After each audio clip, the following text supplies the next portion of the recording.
క్రీస్తునందు సోదరి సోదరులారా, ప్రభువైన యేసుక్రీస్తు నామమున హృదయపూర్వకంగానండి.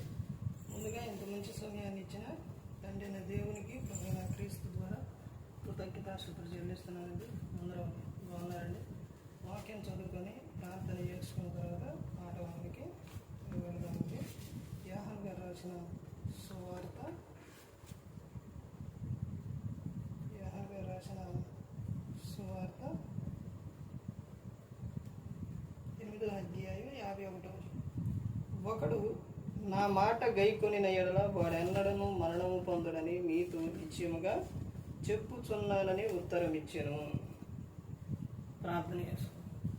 పరలోకమందున్న మా తండ్రి, పరిశుద్ధ ప్రేమ గల తండ్రి, గొప్ప తండ్రి, యెహోవా తండ్రి, ఈ ప్రియకుమారుడు యేసుక్రీస్తు ప్రభువారి ద్వారా కృతజ్ఞతాస్తుతులు చెల్లిస్తున్నాము నాయన. ఈ రాత్రి వేళ మా అందరితో మాట్లాడమని మా ప్రభువైన యేసుక్రీస్తు నామన వేడుకుంటున్నాం తండ్రి. ఆమేన్. ప్రభువైన యేసుక్రీస్తు నామలో హృదయపూర్వక వందనాలండి.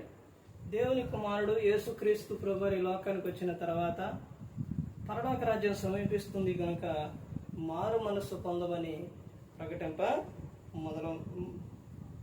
మొదలుపెట్టారు. ఏం చేశారు? అక్కడి నుంచి యేసుక్రీస్తు ప్రభువారు ప్రతి ఒక్క చోట కూడా సువార్తను, మరి ఆయన చెప్పిన సువార్త, ఆయన చెప్పిన విషయం అవి ఎలాంటి అని అంటే ప్రతి ఒక్కరు గమనించుకోవాలి. ఆత్మ సంబంధమైన విషయాలు యేసుక్రీస్తు ప్రభువారు చెప్పారు. అంశం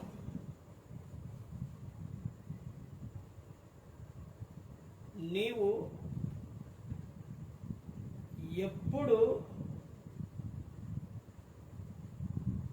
మరణము పొందకుండా ఉండాలంటే, నీవు ఎప్పటికీ మరణము పొందకుండా ఉండాలి అని అంటే ఏ మరణం? ఏ మరణం అంటే ఈ లోకంలో మరణం కాదు. ఈ మరణము అందరికీ వచ్చిద్ది.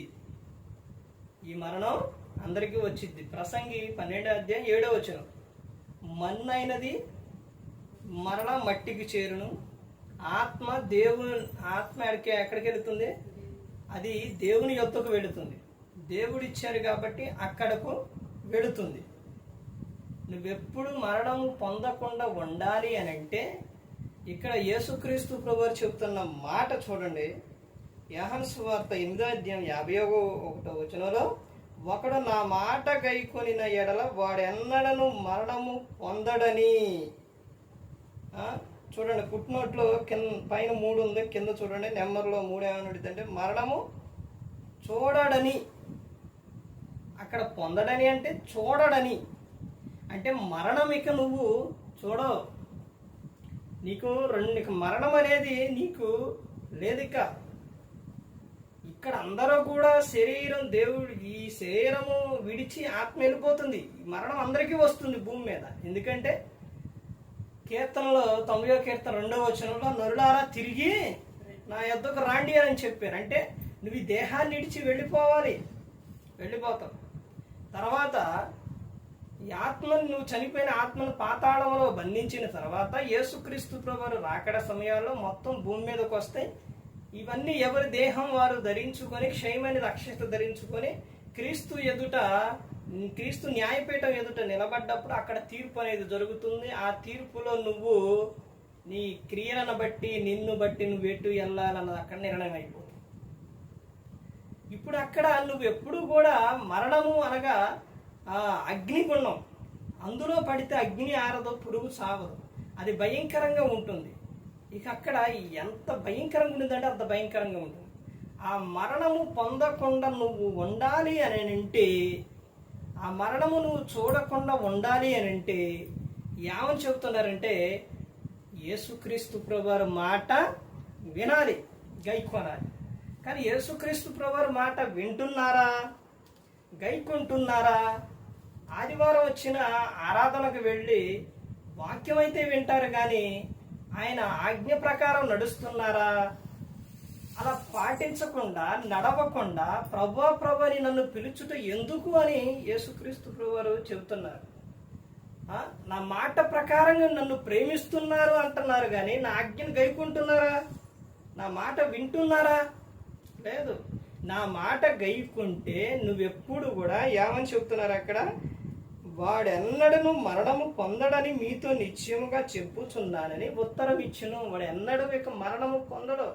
నువ్వెప్పటికీ కూడా ఆయన మాట గైకొనుంటే నువ్వెప్పటికీ మరణము పొందవు. చూడు మరణం ఇక నువ్వు ఎక్కడుంటావనంటే నిత్య జీవంలో ఉంటావు. నువ్వు నిత్యము కూడా జీవము కలిగి అక్కడ దేవుని దగ్గర నువ్వు ఆనందంగా సంతోషంగా ఉంటావు. ఎప్పుడు ఆయన మాట గైకొన్నప్పుడు, ఆయన ఆజ్ఞను నువ్వు పాటించినప్పుడు.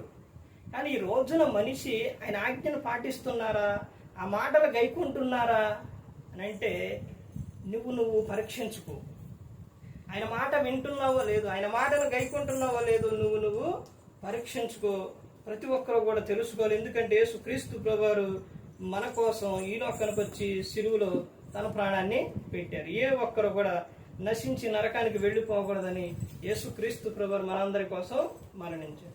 మరి ఈ విధంగా నిలబెట్టి మాట్లాడించిన తండ్రి అయిన దేవునికి కృతజ్ఞతాస్తుతులు చెల్లిస్తూ ఇంతవరకు శ్రద్ధగా ఉన్న మీకు ప్రభు పేట నా హృదయపూర్వకంగా చెల్లిస్తూ ఈ మాటలు ముగిస్తున్న అందరికీ వందనాలు.